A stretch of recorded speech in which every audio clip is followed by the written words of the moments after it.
আপনার একটা video viral হয়েছে, একটা নাচের ভিডিও। এটা সম্পর্কে অনেকেই বিভিন্ন ধরনের হেডলাইন দিচ্ছে, এটা সম্পর্কে আপনি কি বলবেন? নাচের ভিডিও তো অনেকই ভাইরাল, সেটা তার মধ্যে রিসেন্ট যেটা বেশি ভাইরাল হয়েছে সেটা হচ্ছে গিয়া দুইটা। একটা আমি ক্লিয়ার করি, আমি যেটা পারফরমেন্সের যেটা সেটা একটা গল্প আছে, সেটা হচ্ছে স্টার মাল্টিমিডিয়ার 25 বছর পূর্তির একটা প্রোগ্রাম ছিল।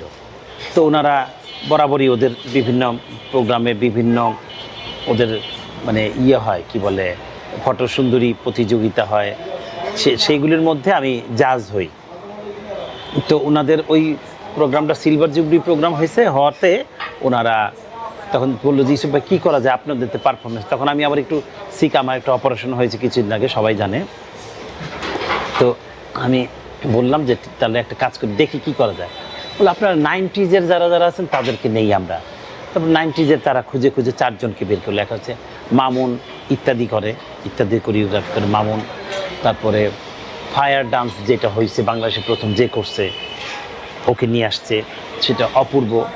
তারপর রোমেলকে নিয়ে আসছে একটু ওয়েস্টার্ন, আর আমাকে রাখছে।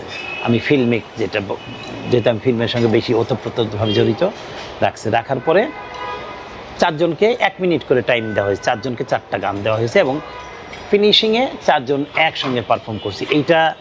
এটা হওয়াতে হয়েছে কি মানে পার্ট তো সবার পার্ট যার পার্ট সে করছে।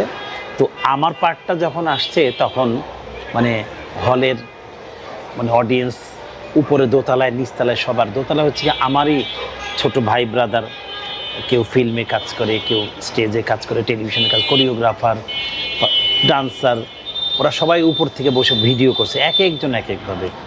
আর যত চ্যানেল ছিল, ইউটিউব চ্যানেল ছিল, সবাই।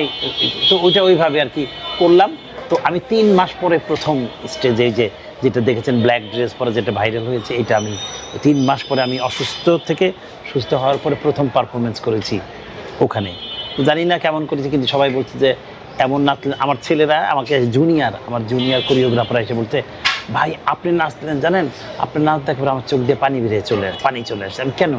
খুশিতে যে আপনি এইভাবে নাচতেছেন। মানে আমি বললাম যে কী বলে, আমি তো বোকা, আমি তো অসুস্থ, ওইভাবে আমি নাচিনি। তারপর যাই হোক, সবার আল্লাহর রহমতে এবং সবার দোয়ায় এবং সবার যে সাপোর্ট পেয়েছি, তারপর আমার কাছে মনে হয়েছে ভালো লাগছে। কিন্তু আমার কাছে মনে হয় যে আমি আরও একটু কিছু করতে পারতাম, এই আর কি। আর আরেকটি কাজ সেটা হচ্ছে পলি দীর্ঘ 12 বছর পর আবার ক্যামেরার সামনে আসছে আমার হাত ধরে। ডিরেক্টর সাদেক সিদ্দিকী, ওনার ছবি। তো মানে আমি কোরিওগ্রাফি করেছি গানটা, আশা ভোসলের গাওয়া একটি গান, সাদেক সিদ্দিকী পরিচালিত, সরকারি অনুদানের ছবি দেনা পাওনা, রবীন্দ্রনাথের বিখ্যাত গল্প অবলম্বনে, দেনা পাওনা অবলম্বনে ওই মানে ছবিটা হচ্ছে সরকারি অনুদানে। ওখানে একটি ক্যারেক্টার স্পেশাল অ্যাপিয়ারেন্স যেটা বলে কি বলে এটাকে, আইটেম সং, তথাকথিত আইটেম সং এটা না।